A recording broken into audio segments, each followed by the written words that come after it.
This snare is not tuned. When I started recording drums, I didn't even really know what tuning a drum was. I didn't really know what a bad tuned drum sounded like. And it's actually really difficult to just go online and find that out. So can I grab a stick from you? Yeah, absolutely. Maybe what I'm just going to do, and hopefully you're going to hear this well in the microphone we've got, is I'm going to hit this drum and then explain what sounds really bad about it. So we've got the strainer on. So I'm just going to give the guy a second so that it's not going to come through the lav mic. Here we go.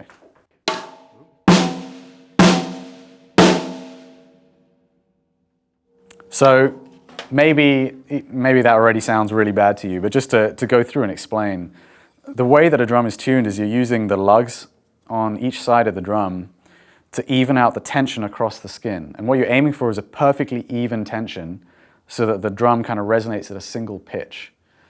It's quite rare to hear drums that are really, really well tuned, except in a studio situation. When you put a microphone right up on a drum, you hear things that you don't hear in the room. And quite often, good enough for live playing is just not quite good enough for a perfectionist in the studio. So really the process of the goal is simply getting the drum to sit very evenly and to find a pitch, once you've done that, either by tightening it or loosening it, that suits the sound. And you get a very different timbre from any drum, if it's tuned low or if it's tuned high, and we can kind of go through a tuning range and show what that sounds like. So currently this drum, I can tell because of the way the frequencies are kind of beating when I'm hearing it. It's like if you're tuning a guitar and the strings aren't in. You know, if you hold down the 5th fret on one string and then play the next one open and they're not in, you hear that kind of beating frequency. I'm hearing a lot of that around the head.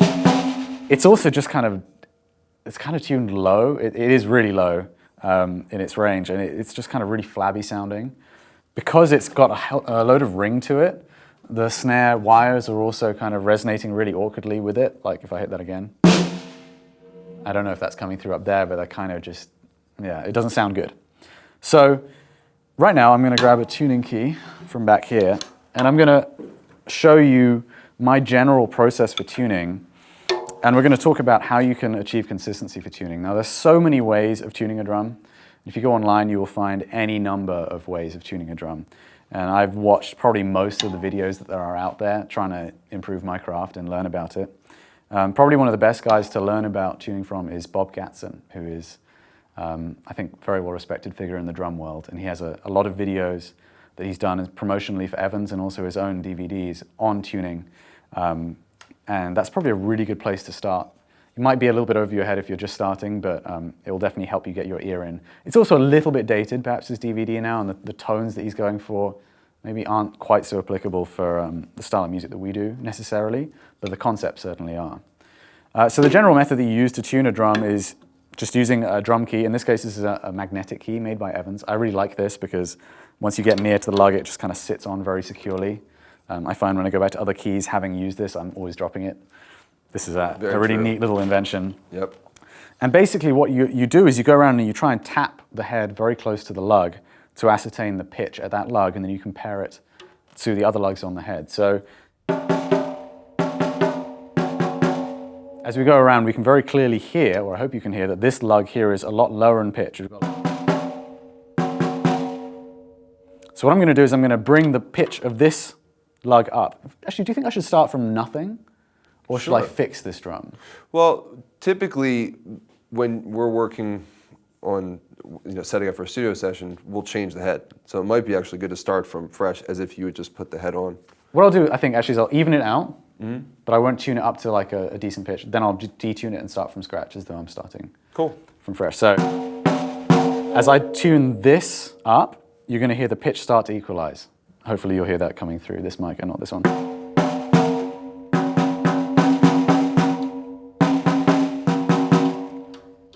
Now, what unfortunately also happens on a drum is because this is a joined piece of metal that's creating the hoop, when I tighten this lug, this one is also coming up together. So if I just keep cranking this one's going to end up way higher. I'm just always going to be chasing the pitch of that lug. So it's always about kind of doing things in increments, especially for drums really out of tune. I'm going to move and check what's going on the lug on the opposite side. The two lugs opposite each other always have a very close relationship.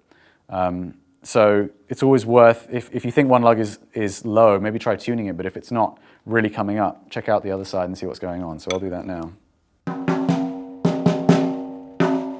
So this one's a little bit lower over here. So if I tune that.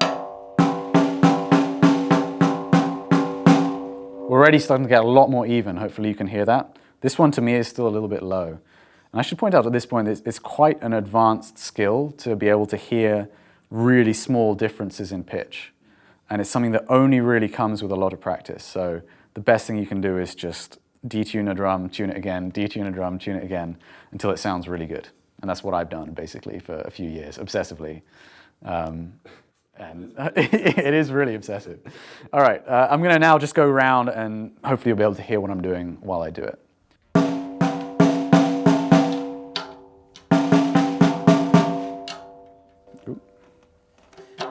I occasionally won't use a stick. I might just use my finger or tap with the key.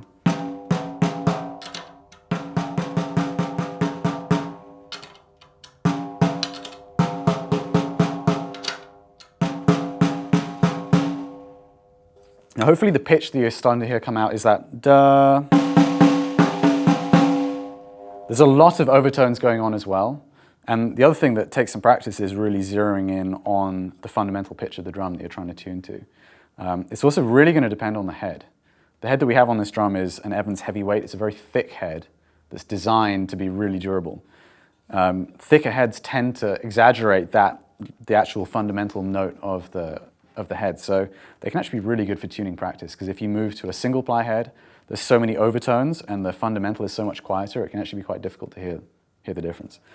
Anyway, so this to me is already starting to sound more even. It's still quite low, but I'm just going to do one more check and then I'll actually hit it and see what it sounds like.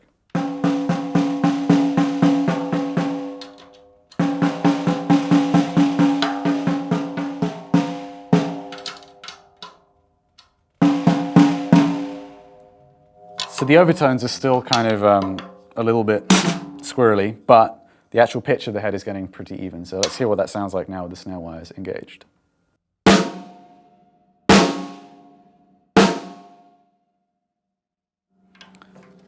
So already it actually sounds a little bit drier, to use that terminology. When the lugs aren't all in pitch, they're kind of all fighting each other, and sometimes the sustain is exaggerated, sometimes it goes the other way, sometimes it's actually really dry sounding. But in general, I find that once you start to even out the pitches of the lugs, it starts to just sound a lot more euphonic, like it's all working together. And even if there is a sustain there, it's far more pleasing on the ear.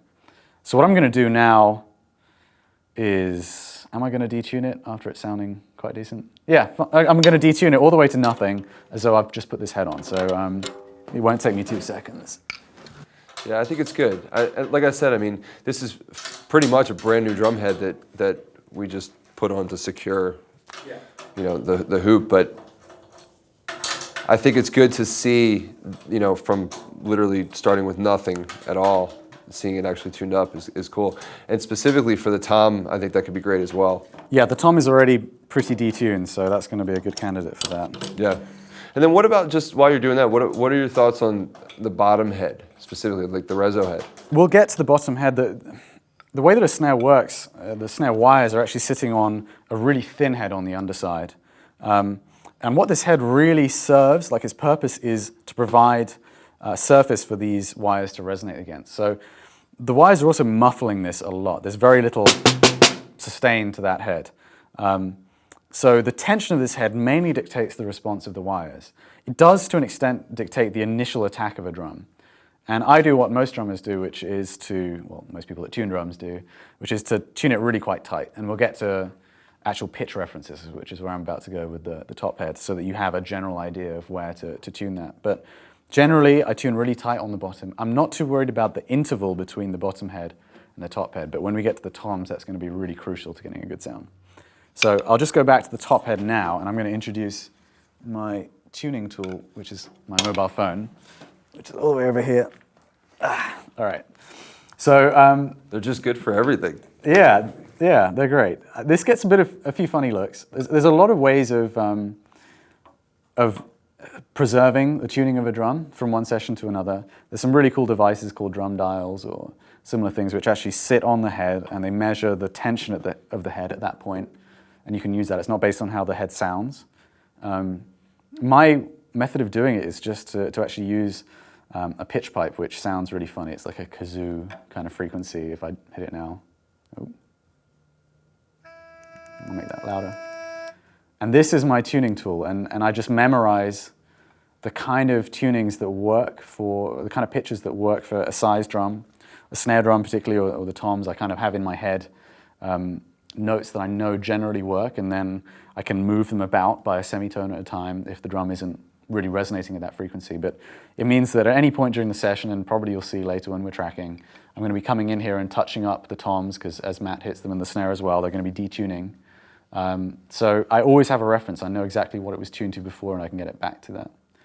So in fact, I hit an E when I did that.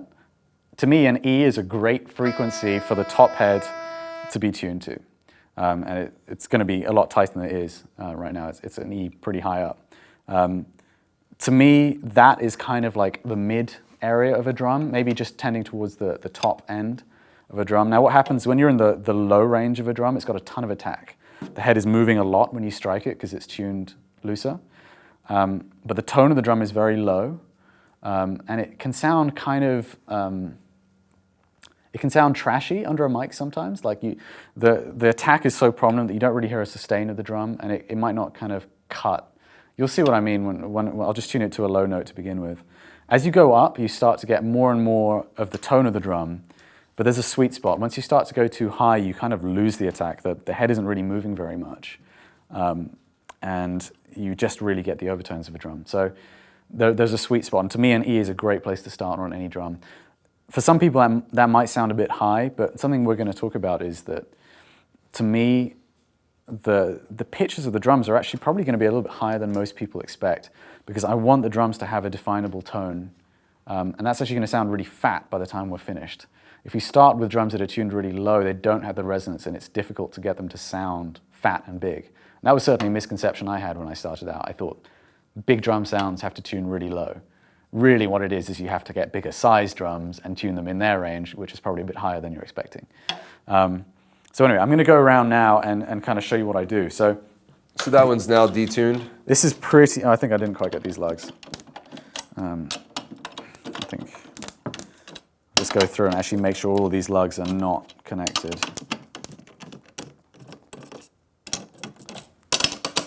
Yeah, it's interesting how patient you have to be in certain ways through this process. I think for me, I don't have a lot of that patience because I'm a drummer and I'm probably like just super rambunctious and want to get on the drums and play. Yeah, if I played drums, I probably wouldn't have developed my tuning ability in the same way, but this is kind of all I can do. Another thing I really like about this tuning key that I'm using is it has like a knurled top part, which you can use to finger tighten. The screw of the drum is often kind of covered in a bit of grease to make it sit well, and you just get really dirty fingers if you're doing that all the time. It gets kind of annoying if you're tuning. Yeah, it was the worst when I would go finger tight with the screws. You'd have to wash your hands afterwards. So the first thing I'm going to do is I'm just going to partly eyeball and partly just use the feel of the key to get all of these screws just touching the lug there. And the pattern I'm using is a cross pattern, and basically you can find diagrams of this all over the internet. It's the standard way that people generally teach to go around a kit. You choose a lug, you go to the opposite one, and then you skip a lug. And on a 10 lug drum like this one, you will eventually end back at your starting point. And I've forgotten where I started, so I think this is going to be my next one. It doesn't matter so much right now, because I'm just going to get everything kind of sitting evenly. And again, as before, because this is a rigid hoop, once I tighten one lug, you might find it's actually pulling down on the other lugs, and suddenly they're a little bit loose. Now you don't want to start chasing your tail and just tuning the head up too quickly. But generally, I'll go around a few times and just check that all of these are kind of feeling roughly the same. And right now, the pitch of the head is this. If I take the strainer off, it actually does have a pitch. It's very low. If I hadn't done that, you would just hear like a slap kind of sound. The thicker the head, the lower the point it will start resonating. And also the harder it's going to be to really crank it up high, because it's just going to require a lot more tension. So a single ply head tuned finger tight is probably going to sound, or it might not have a tone at all. this head is already starting to have a tone. And actually, because I've just used this technique, it's quite even, a little, well, close to anyway. A little bit. So what I'm actually going to do now, and this is what I recommend always, is check the pitches, the relative pitches of the lugs from the earliest possible stage. Instead of kind of getting a load of tension onto the head and then trying to even it out, a bit like I was doing earlier, that's a lot more involved.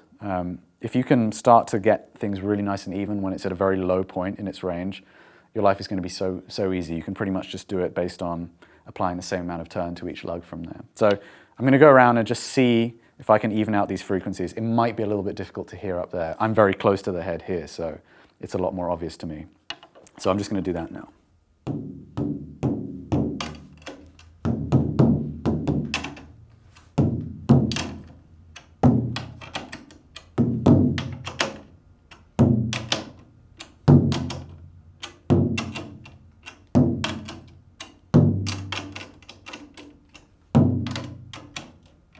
And what I'm finding straight away is very common. There's going to be one pair of lugs or one lug that for some reason is the culprit for putting a lot more tension onto the head.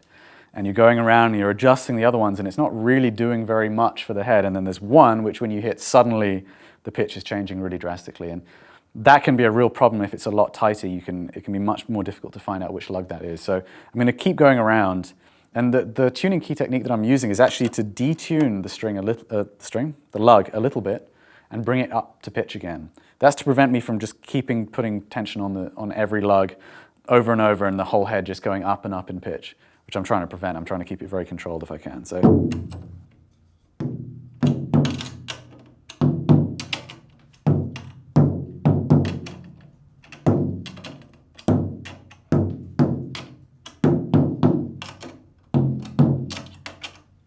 Cool. So that's going to be good enough.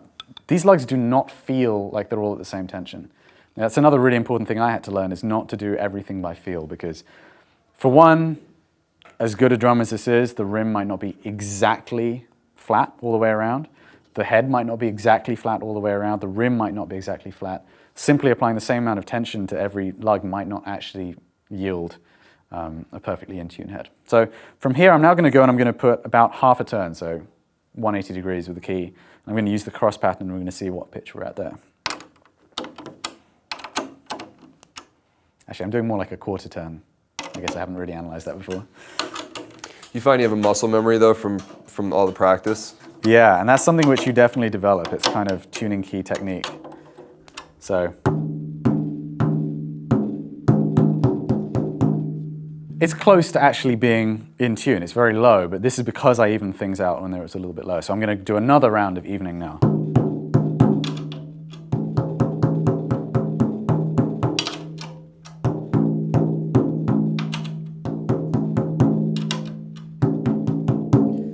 I don't really use the cross pattern if I'm just doing some evening.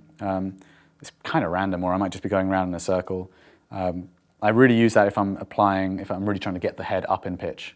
I'll try and do that so that I'm not putting undue amount of tension on one side of the head and potentially stretching it, although they are really quite durable. So now we're still very low, but it's even again if I hit that. So if I get my pitch pipe out, we can kind of figure out what that is. So it's kind of a D sharp and E flat, but it's an octave lower than where I want it to be.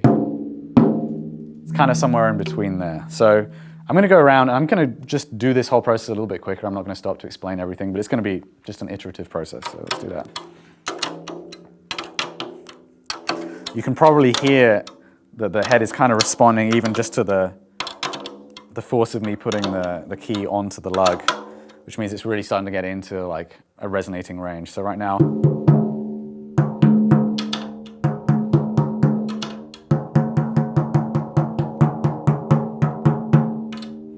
it's pretty good. Let's go up more.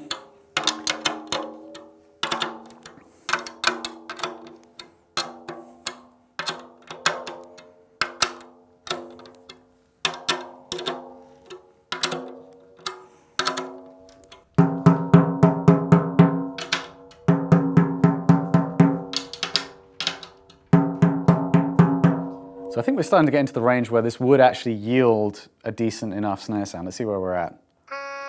Yeah, it's about a C sharp. That's kind of what I was expecting. That one's a little bit low. It's funny how you know that it's a C sharp before you use Just the pipe. from doing it over and over and over. I don't have perfect pitch. But you know what? I can even recognize that it's getting into the area where we really do use it because it's consistent. And this process, I think, if you do it this way, where you bring it up, check it, bring it up, check it, and use that kind of thing, it really is consistent. Yeah, it totally is. So for me, most snares start to become usable a little bit lower than this, at about B, so that's a whole tone lower than that. So imagine that an octave lower. But that's really low. I would never really tune a snare lower than that. C is roughly where we were tuning the snare during Juggernaut. We actually had a very low tuned snare on that, which in my opinion was, well, it's not a mistake. I'm happy with how it sounds, but that was on the recommendation of the engineer whose studios we used. He was saying that in his experience, the snare drum really reacted well with the room around that kind of frequency. But there was a couple of songs where we tuned it higher, and in hindsight, I think it sounded better. And I think you much prefer the feel with a higher tuned snare. I much prefer the sound now. Sure. For all the dynamic range that we use on the snare, it's definitely good to have a higher pitch, and it allows for more bounce and more natural movement of the stick to create those sounds. Well, that's something also worth mentioning, is the pitch of the head is going to really drastically affect the playability and the type of head. A single ply head is not going to have as much tension at this same pitch. It's going to tune up to this pitch a lot more easily, and it's going to feel more flexible. So if you really want to crank a snare, a lighter head is good. A lot of death metal drummers will use a thicker head and tune it really high, because it's going to have a ton of rebound. When your snare touches it, it bounces back almost as much. Like the hybrid heads. The hybrid head, I mean, even this head, if you tune this up to much higher than we're going to go to, it's going to sound quite pingy, and you'll notice that sound on a lot of death metal records. And that's kind of just because that's what's really easy to play. Even really good drummers will often have to change the tuning of their drums to achieve a certain amount of speed if they're doing that. So this would be a good tuning for like a rock kind of context. C sharp up to D, so that's like a D would be a little bit higher than this. It would be a semitone. We're at C sharp right now. D, for example, that'd be like a kind of Dave Grohl kind of thing to me. Like I saw a video of, this is going to sound really sad, but when I started getting into drums, I would just listen to records, watch videos of every style of music I could, every drummer I could think of, and try and figure out what pitches everything was tuned to. And that was hugely informative to me, to make sure that I wasn't like way off the mark. Now, how you achieve that pitch when it comes to a tom, that's a whole different ballgame. But with the snare, it's a little bit easier to figure out what pitches they're tuning to. So I'll actually hit this drum now at a C sharp, and we'll see what it sounds like. It should sound like a pretty decent snare, a pretty nice kind of rock sounding snare.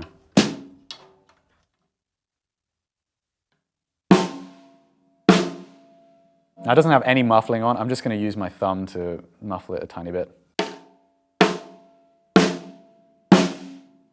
So it's pretty low, you can hear. The snare wires are doing something a little bit weird. Ignore that for now. We'll get to the bottom head soon. But it's starting to get usable. This could be a really good rock sound, like with a big kit. It might be great. I'll take it up just to a D so you can hear that. D to me is where snares start to really sound good. They start to take on that kind of mid-tuning character where they have a really nice attack, but also the resonance is coming through quite strong as well. So let's see.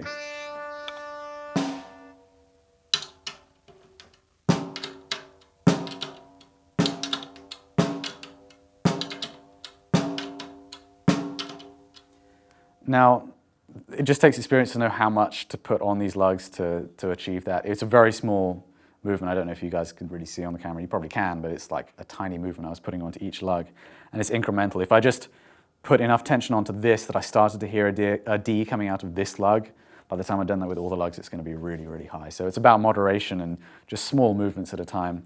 And because we've maintained really even tuning throughout the range, it's still really quite in tune. I can probably hit this now and it's not going to sound bad. So again, I'm going to use my thumb just to muffle it a little bit.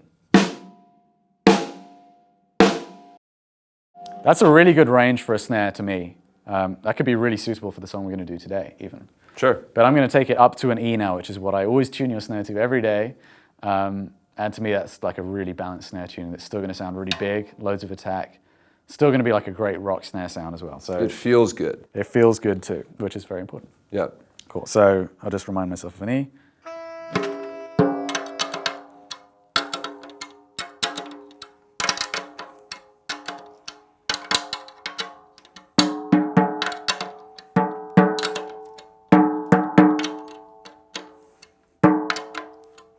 just go around and hear that.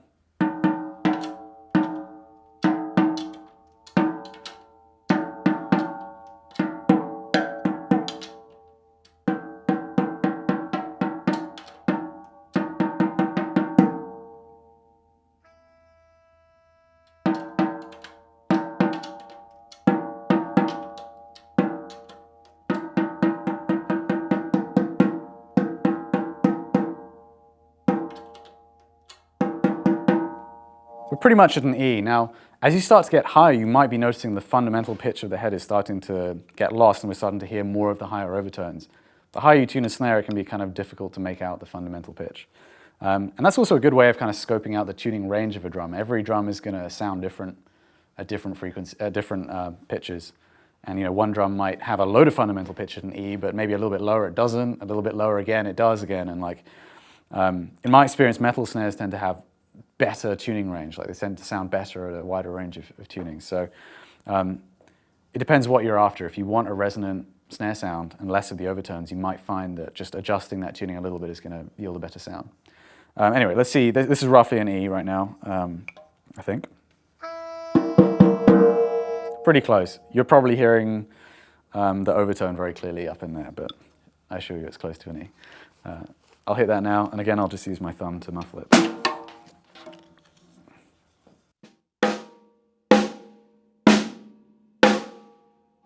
It's really starting to take on that real pop kind of sound, like the poppiness to the attack, which I think for every rock drummer, Abe Cunningham's like snare sound is something that they look up to. He generally tunes a lot higher than this for most songs, but this is starting to get into that range where it has that kind of character. So the next thing that we would do would be to, well, actually before I get into that, I'd say probably a snare, a 14-inch snare. You can get up to an F sharp, that's a whole tone higher than this. That's going to be pushing it with most of them. About an F would be about as high as I would go. We've done higher than an F with this snare and recorded it. It sounds great. We did some videos with you recently at Anoop Sastri's studio. And I think 2 of those songs we tuned to an F sharp. Came across great, but you're just going to have to hear the drum and see what that sounds like. At this point, since this is pretty much in tune for what we're going to do, I might apply some muffling to it. So I think we have pots of moon gels just over there. Let me grab these. So moon gels are a kind of adhesive gel that you apply to the drum head, and that dampens the resonance of the drum. But as I touched on earlier, the more you muffle a head, the more of the higher overtones you take out of it. It can be good. You can get more of the fundamental sound of the drum, but it also takes out some of that kind of character. And depending on the kind of drummer you are and the kind of sound you want, you might be really averse to any kind of muffling. You might feel like that takes all the soul out of your drums. I generally like to use as little as is necessary. Again, in a studio context, when you've got a mic much closer to the head, you're going to hear a lot more of the ring than you would from your drummer's perspective, or even in the overheads mics or anything like that. So for a live gig, perhaps you'd be great with no muffling and it sounds great. In the studio, you might find that it's just ringing too much. And especially if you're playing something busy, you're just going to hear a very constant ringing sound underneath what you're playing. Sure, and then for us specifically with the amount of, I think the dynamics we use on the snare with the ghost notes and things like that, we need something that's dry, that's with the amount of notes that I'm playing, if it were really, really resonant, it would just blend together and have this weird tone, like this sheen to it that I feel like would take away from the actual hits that need to be there. Definitely. The harder you hit the drum, well, that really changes the response. If you're hitting very lightly, and especially if it's off-center, you'll hear a lot of the tone of the drum. If I just do that now, like, I'll say, take the moon gel off. As opposed to, I'm not a drummer, as you can tell, and this is kind of an awkward position. They're good rim shots, but they're right-handed, and they're not very accurate, but it's good enough. So yeah, hopefully you could hear when I hit in the center. It's a drier sound. It's a lot louder, obviously, but there's less of that kind of bong, like ponky kind of character to it. Ponky, that's a new word. Remember that one. So I'm going to chuck moon gel on. Now, there's a lot of different approaches you can take. You can use a pair of scissors to cut them up and kind of spread them across the drum. Sometimes that works really well. For now, I'm just going to stick one whole piece on the head, and we'll see what that sounds like. So now I'm not going to have a finger on the drum to deaden it. We'll see how it sounds.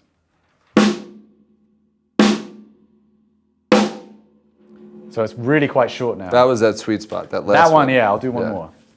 Yeah, there you go. You want to get that nice round tone to it. You know, that's sort of how I envision it. A lot of drummers don't necessarily know how to articulate sometimes the sound that they want.